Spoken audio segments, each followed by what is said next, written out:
Bonjour, aujourd'hui nous allons voir l'entretien du calathea. Rémi, Oui Thierry. j'ai été faire des emplettes. Alors, c'est un vaste sujet, puisque le calathea, il existe plus de 100 espèces différentes, qui pour la plupart d'entre elles nous sont venues d'Amérique du Sud, des forêts du Brésil entre autres. Et là, tu nous as apporté deux variétés différentes. Deux variétés, de une facile à garder et une un petit peu plus difficile.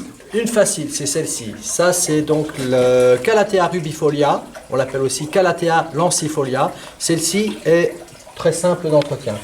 Une autre qui est un petit peu plus délicate, mais qui est, par contre est très jolie, on la trouve sous le nom de Calathea médaillon, ou on l'appelle aussi Calathea roseopicta. Alors, pourquoi un peu plus délicat? Tout simplement délicat vis-à-vis de son arrosage. Donc on en parlera de l'arrosage. D'accord, absolument. Alors, ce sont des plantes de la famille des marantacées. Alors aussi un petit bémol concernant la floraison de ces plantes. Est-ce qu'elles fleurissent ou pas? Oui, absolument. Mais alors, pas toutes et du moins pas toutes aussi jolies que celles que j'ai vues. Voilà, là où je veux en venir, c'est que le calathea peut aussi fleurir, mais la floraison est plutôt quand même assez insignifiante. Sauf une qui s'appelle le Calathea crocata, qui elle fait des fleurs orange, magnifiques, très belles. On la trouve même de couleur jaune pâle, mais le plus courant est l'orange. Le orange, là vraiment, c'est une très belle variété qu'on n'a pas aujourd'hui, mais qui vaut vraiment le coup. Donc là, et assez facile en plus d'entretien. La floraison insignifiante. sans intérêt. D'accord. Petite fleur blanche de rien, aucun intérêt. Alors, concernant, on parlait donc de l'origine. Une plante qui vient des forêts donc tropicales. Ce qui veut dire donc de la chaleur, de l'humidité, de la lumière, mais pas forcément une pleine lumière, c'est-à-dire plutôt une lumière tamisée.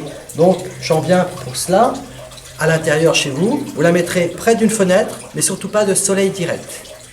Toujours le rideau. Voilà, s'il y a un rideau, il y a un voilage, du coup il n'y a pas de risque de brûlure des feuilles. Hein. Évitez les courants d'air froid, surtout pour celle-ci, justement cette variété-là. Évitez de la mettre près d'une porte ou une fenêtre qui s'ouvre régulièrement. Elle risquerait de ne pas apprécier d'avoir des courants d'air froid comme en ce moment, hein, puisque nous sommes en hiver actuellement. Donc pas de courant d'air. Pas de courant d'air. Alors, tu me disais, quand je les ai amenés, que logiquement, il n'y aurait pas eu besoin de les rempoter, mais là, pour la vidéo, on va leur montrer. Voilà, c'est-à-dire que... Mais si la personne l'a acheté comme moi aujourd'hui, admettons, et qu'elle se retrouve dans un cas similaire, là, on va montrer combien de temps peut-elle le garder sans être empotée. Là, finalement, on se rend compte que le substrat me paraît tout à fait correct. Hein, un substrat composé de tourbe, de terreau, mais très bien.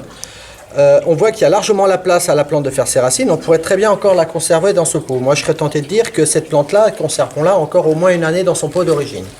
Ce qui n'empêche qu'on va quand même vous montrer comment faire pour la rempoter en imaginant que ça y est, une année soit passée. Alors, vous prendrez un pot de taille supérieure, mais légèrement plus grand, hein, pas beaucoup plus grand. Hein. Vous mettez des billes d'argile dans le fond. Très important. On rappelle que c'est pour le drainage. Pour le drainage, de manière à ce que d'abord les racines puissent bien respirer et surtout pour vraiment être sûr que même s'il y a un petit peu d'eau dans la soucoupe, la plante, les racines n'iront pas tremper dans l'eau. Voilà. Donc j'utilise un substrat spécial plante verte. Donc, comme je le disais tout à l'heure, composé de tourbe, de terreau, et là on voit même un petit peu de fibre de coco. Puis on voit l'engrais. Hein. Et il y a déjà l'engrais présent dans ce massif, hein, dans ce substrat. On ne fait rien, on ne change rien au niveau des racines. La taille du pot, Rémi. Alors, vous voyez, là, j'ai pris vraiment une taille qui fait 2 cm plus grand, 2 cm plus grand de ce que j'avais avant. Donc, donc on ne prend jamais trop grand. Jamais trop grand, ça ne sert à rien de prendre trop grand, puisque ce que l'on veut, c'est que la plante se développe en végétation. Si on la plante dans un pot trop grand, elle va plutôt s'occuper de faire ses racines et aura tendance à ne pas pousser beaucoup en feuilles. Hein. Par contre, ce qui est bien important, c'est de bien passer sur tout le tour de manière à ce que la terre soit bien en contact des racines, qu'il n'y ait pas de trou. Et on va la tenir à quelle température dans la maison? Minimum 18 degrés, surtout pas en dessous. Et après, idéalement, 22, 23, 24 degrés, c'est très bien. D'accord, minimum 18 et pas dans le courant d'air. Voilà. C'est vraiment très très joli. Donc là, après, on va passer à l'arrosage. Alors, pour l'arrosage. Là, tu vas nous la bassiner aussi, celle-ci? Oui, oui, oui. Alors, tu verras. Donc là, hop, je prends mon petit seau d'eau. Donc, vous pouvez faire ça. Vous pouvez faire ça même dans votre cuisine. Donc, on voit les bulles, Voilà. comme d'habitude. Ça suffit, pas plus que ça. Ensuite, on laisse bien s'égoutter. Je t'ai mis les billes derrière. Hein. Et là, Thierry a déjà mis les billes d'argile dans la soucoupe. Voilà, ça va finir de s'écouler dans la soucoupe. Du coup, là, entre la couche de billes d'argile que vous avez dans le pot et la couche de billes d'argile que vous avez dans la soucoupe, là, on est sûr au moins que la plante ne trempe pas dans l'eau. Pour quelle raison? Tout simplement parce que les racines ont besoin de respirer. Non pas seulement besoin d'eau, mais d'oxygène pour vivre. Donc là, au moins, on n'a pas de risque d'asphyxie au niveau des racines. Donc, il va lui falloir aussi une hygrométrie. Alors en plus de cela, le fait d'avoir toujours en permanence un petit peu d'eau comme ça dans le fond de la soucoupe, c'est ce qui va permettre d'avoir une hygrométrie, de l'humidité qui va se dégager, puisque, n'oublions pas, cette plante venant de pays chauds et humides, eh bien au moins, même s'il y a du chauffage à l'intérieur, dans votre maison, eh bien au moins, donc la chaleur plus cette humidité qui s'en dégage, ben, la plante se croira un petit peu au pays. Ouais.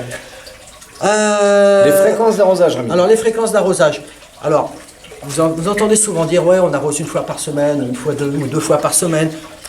Il faut tout simplement toucher la terre. On arrose seulement quand la terre est sèche, puisque la fréquence d'arrosage va toujours varier d'une saison à l'autre, ou du temps qu'il fait. Hein, La si chaleur vous avez, de l'appartement. voilà, et de l'appartement. Mais vous avez votre plante dans une pièce lumineuse, ok, mais tout dépend de la saison. L'hiver, la plante, le soleil étant là certes, mais n'aura pas forcément un effet le même qu'en tout cas que pendant l'été.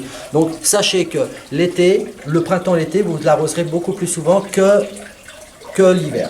Donc, il suffit de toucher. Toucher, hein. On laisse bien se ressuyer. L'expression avoir la main verte, c'est bien ça. C'est savoir toucher la terre. Si la terre paraît encore un petit peu humide en surface, on peut imaginer que le fond le sera encore davantage puisque c'est un pot en plastique. C'est pourquoi d'ailleurs souvent je vous préconise de rempoter des plantes dans des pots en terre cuite. Là vous voyez celle-ci que je n'ai pas encore rempotée mais qui sera destinée à être rempotée. Vous voyez dans un pot en terre cuite. Là vous avez beaucoup plus de facilité à l'entretenir votre plante dans un pot en terre cuite de matière poreuse que dans un pot en plastique. Hein, puisque là, si le dessus de la terre est sèche, le fond le sera quasiment autant. C'est quand même beaucoup plus C'est joli. plus joli. La plante respire mieux dans un pot en terre cuite. Vous aurez beaucoup moins de surprises dans un pot en terre cuite que dans un pot en plastique. Là, on a à peu près vu tout. L'engrais. L'engrais, parce que là, là, ça fleurit très peu. C'est pas ce qui va nous intéresser. Donc, L'engrais. tu vas nous préconiser quoi? Alors là, En NPK. l'engrais, donc là, on a déjà de l'engrais dans ce substrat.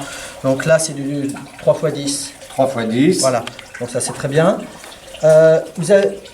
Donc Thierry, tu aimes bien toujours me montrer. Oui, comme d'habitude. Alors, nous, voilà ce qu'on met, hein, des petits cônes. C'est exactement la même chose que ça. C'est de l'engrais à libération lente. Et son action, hein, c'est marqué sur les sacs que vous allez acheter. Ça peut varier de 2 mois à 6 mois. Voilà. Donc là, en Bon, l'occurrence, sur c'est la du 3 mois. 3 mois. Là, dans la petite cuillère à raser comme ça, vous avez 2 grammes. C'est à chaque fois ce qui est préconisé, hein, 2 grammes pour les plantes. Et là, vous avez à manger pour 3 mois. Sans ça, le must, c'est ça. Alors, voilà. Ce que j'aime bien rappeler, c'est d'utiliser des bâtonnets insecticides, des bâtonnets engrais et qui font en même temps insecticides.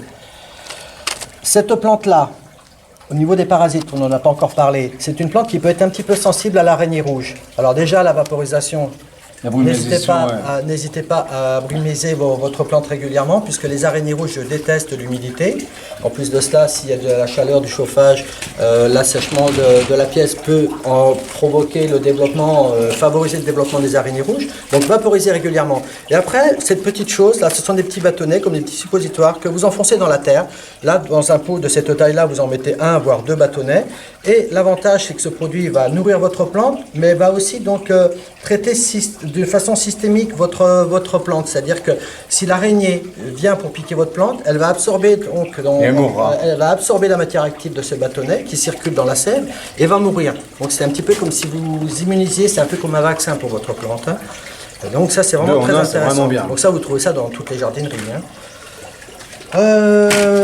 Voilà, en tout cas, au niveau parasite, l'araignée rouge, c'est vraiment le principal parasite de cette plante. Et sinon, bah, justement, ça j'incite fortement, le plus gros problème, c'est généralement les excès d'arrosage. Ça, c'est vraiment Mais si on fait comme tu as dit, qu'on laisse sécher, se ressuyer, il n'y a pas de problème. Là, tu vois Thierry, là on a de l'eau. Bon, vu que la plante s'est ressuyée, on va même retirer un petit peu d'eau. Là, il y a un petit peu trop d'eau là dans la soucoupe. On va pouvoir retirer un petit peu d'eau. Il faut vraiment qu'il y ait juste vraiment de l'eau que dans le fond de la soucoupe. Hein.